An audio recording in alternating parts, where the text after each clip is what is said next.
In less than 3 weeks, Manitoba will have 2 new members of parliament, voters choosing their federal representatives in Winnipeg South Centre after the death of Jim Carr and Portage Lisgar after Candice Bergen stepped down. The by-election is set for June 19th. NDP Leader Jagmeet Singh is in Winnipeg today and joins us on the program. Welcome. Thank you so much. Why should voters choose NDP candidates in those 2 ridings? Well, what we've shown Canadians is that when people need a break, they need to save some money, New Democrats deliver. We're the only party actually forcing government to deliver for people. We're delivering a dental care program, starting with kids under 12, who right now, if qualified, can receive up to $1,300 per child.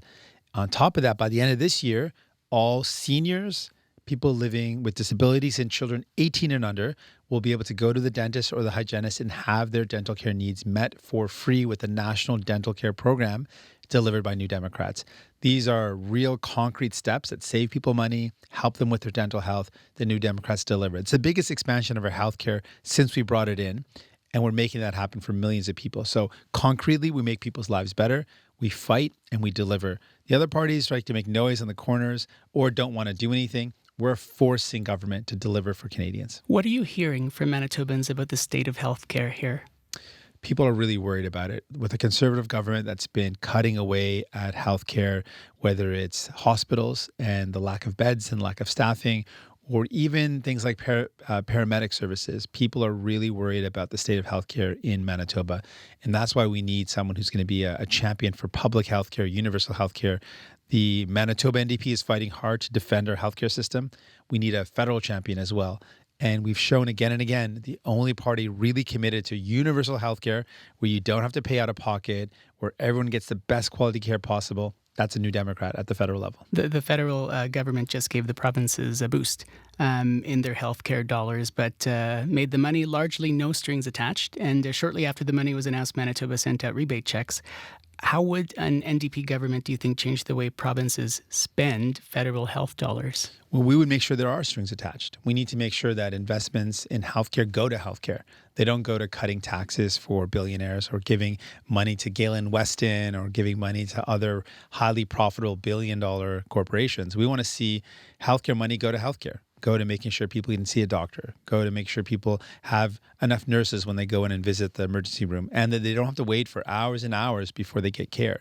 We can make that happen. We've got tools at the federal level which can ensure that money that we spend, the hard-earned Canadian dollars, go towards our healthcare system. And that's what Canadians expect that should happen. We want to make sure that actually happens. Do you think the system the government is using right now is working? I think that they're not using the system right, that the Liberal government and Prime Minister Trudeau aren't committed to public universal healthcare the same way we are, and aren't using the tools that they could be using. They could be forcing provinces to ensure that all delivery that receives federal funding is public. They can ensure that public dollars go towards healthcare and not going towards tax rebates.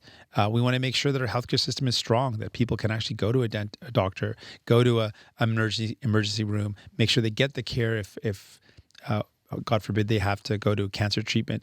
We need to make sure that that care is there for them. It's available and it's accessible. And that's what we can do at the federal level. So far, we've seen that Conservatives don't care. They want to privatize, make it for profit. And the Liberals don't have that same commitment to universal health care. I mean, there are health care professionals here in the province who have been critical of Manitoba's use of 3Ps, the public-private partnerships to reduce surgical wait times. Is there a place, do you think, for the private sector here? Not when it comes to healthcare. And the reason is we've got 3 major concerns when it comes to private for-profit, particularly for-profit delivery of healthcare. One is when there's for-profit, there will always be an extra cost in general and a cost out of pocket for the patient. That's a big problem because for-profit has to put into their budget a profit. So naturally, it's going to cost more than a public delivery. That's a problem. Secondly, the cost out of pocket. We've seen across the country, whenever there's for-profit clinics, they try to upsell you. And what happens is people end up paying some money out of pocket. It's very difficult to go into a healthcare provider who's saying, oh, you should get this extra service, to say no to that. You think, well, my healthcare is at risk. I should probably pay this extra amount. So we found across the country, people end up spending out of pocket.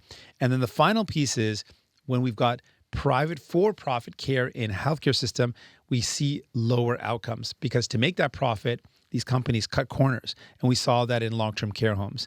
In those care homes, the worst conditions of care were in the for-profit homes, because to cut corners to make profit, that meant that patients end up suffering, residents end up suffering.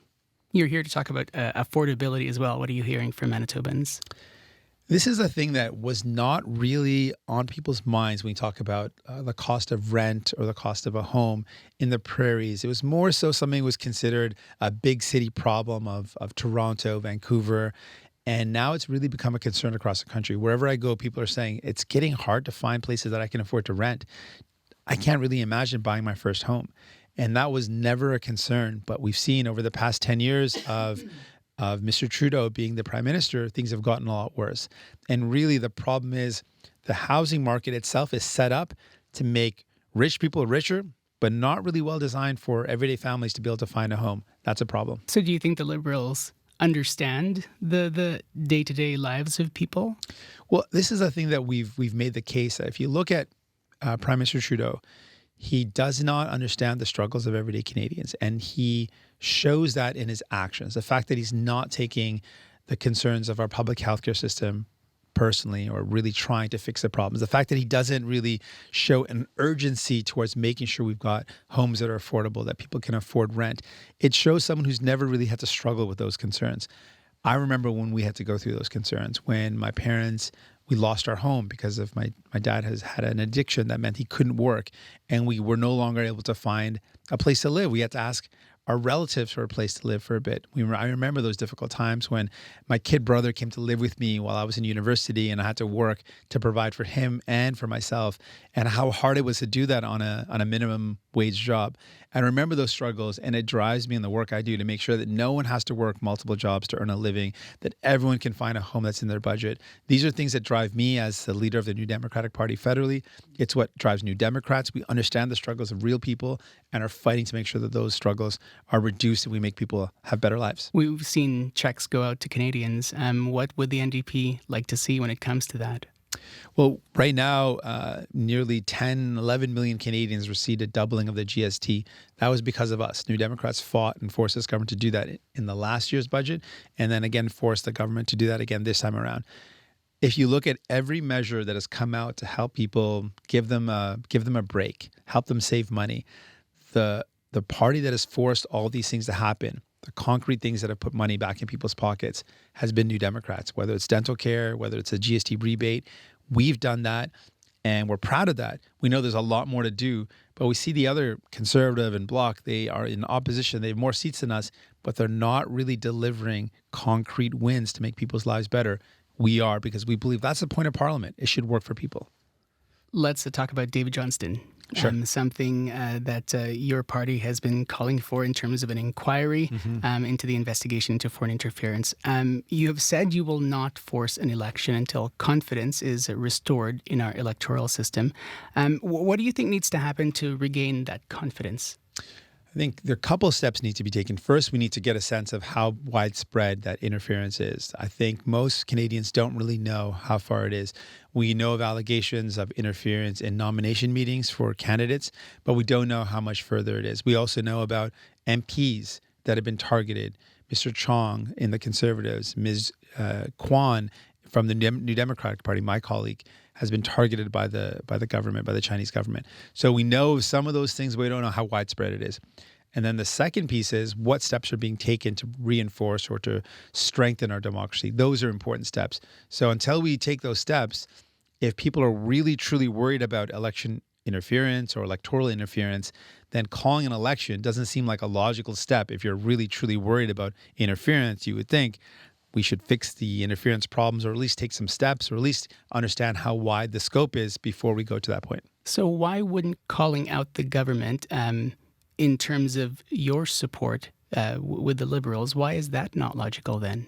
Well, we're using the tools that we have to put pressure on this government. We forced a vote in Parliament twice now, once through a committee vote, now through an opposition day motion. So we're forcing votes in committee or in Parliament. We're also making it clear that our critique of Mr. Johnston is not based on him personally. We're not going over the top and playing games with this, but it's become clear that there's an appearance of bias. And the appearance of bias is something that really erodes public trust. If you want someone to have the confidence and the trust of the public to do work, there has to be an appearance of impartiality, that they're not biased towards anyone.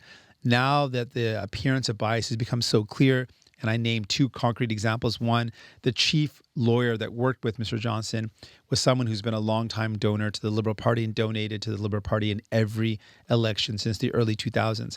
That seems to a reasonable person as an appearance of bias. If that's the chief counsel who advised in a lot of the matters, was there when I met with Mr. Johnson, it makes it clear that there's an appearance that undermines our work. So we've been very prudent and reasonable in our approach because our goal truly is to increase democracy. We want to see more people participate. And I can't say that's a goal of the Conservatives. They actually benefit when there's more cynicism and less voter turnout. That's when they win. We actually want to see more people get out to vote. I wonder what you've done so far. Do you think that's enough? I think there's more work to be done. We're going to keep on putting the pressure on. There's more work to be done in committee. Even though we don't have a public inquiry, we still have a tool where we can have witnesses come forward and hear testimony in the committee stage. So we'll work on that. But we're not going to back down. Over 2 years ago, the Liberals voted against our dental care program, teaming up with the Conservatives, who both have had public dental care paid for by the taxpayer dollars, but were opposed to us getting that same dental care coverage for seniors. And that's something that Mr. Poilievre has to defend. Why has he been receiving free dental care since his early 20s and thinks that seniors shouldn't be receiving it? I think that's wrong, and that's why we're fighting to make sure seniors get it. But we were told no 2 years ago. We were told no again and again. We didn't back down. We kept on fighting, and now it's a reality for children under 12, and it's going to be a reality for seniors by the end of this year. So we're not going to back down. We're going to keep on fighting. Similarly, we're going to keep on fighting to make sure there's accountability in our democracy. Part of that motion was about finding that everyone would agree on who that person might be, if not David Johnston. Do you have a person who you think meets that criteria? Well, I can give an example of someone that met the criteria recently in the public inquiry into the Emergencies Act. Justice Rulo was selected as the justice. And I think except for the most extreme critics, most reasonable people looked at that commission and the work of Justice Rulo and said that was reasonable. That was a thorough analysis of the decision. It looked into why we got to that point, how we could avoid that in the future. And it was something that restored confidence in Canadians when it came to that decision. That would be an example of someone that was beyond reproach. There was attempts made, I should mention, by some Conservative members of Parliament to attack even his credibility, but they were unfounded and they didn't have any substance to them, so they didn't stick. Do you think Canadians want an election on this? I don't think so. I think Canadians think it's a reasonable thing for us to address the problem first. And this is a question about true intentions. I don't believe the Conservatives, Mr. Poilievre, truly cares about defending our democracy. I think he's looking for an excuse to have an election. If you look at his behavior, he attacked Mr. Johnson but never met with him. He's not willing to look at the evidence, not even willing to look at the actual evidence of interference. I'm going to look at the evidence. I've met with Mr. Johnson and gave my opinion directly to him and said, I think there should be a public inquiry. I think that your work might continue, but it's not enough. People need a public inquiry. So I had the courage to do the right thing and to step up and provide my input and also look at the evidence and to say that if we want to protect our democracy, we should actually put in place measures to strengthen it before we go to an election. Mr. Poilievre, on the other hand, to me, just is playing games, attacking Mr. Johnson, who was appointed by Mr. Harper, his previous boss, and attacking the system without even looking at the evidence himself and not talking about what we can do to reinforce our democracy and instead saber rattling for an election. I don't think that shows a genuine interest in protecting democracy. I'm sure you're aware, and you've seen the Winnipeg South Centre riding has many registered candidates. All but 5 appear to be registered in protest by the longest ballot committee calling for electoral reform. When you see that, when you hear that, what goes through your mind? Well, I really support electoral reform. I believe that proportional representation is one of the best ways to reflect people's vote and have that vote count in Parliament. We know that that's the parliamentary electoral system in many other countries, like Germany, for example, where you see people's vote reflected in Parliament. If a party gets 20% of the vote, they get 20% of the seats. That seems like a reasonable way that would actually reflect people's votes in Parliament. In our first past the post system, regularly, majority governments are formed with maybe 34% of the vote, 35% of the vote, even less, 33% of the vote. So you've got a vast majority of Canadians that have voted for another party but have no power in Parliament because of our current system, which allows for, in the Harper era, in the 34% of vote, meant that they got a majority government.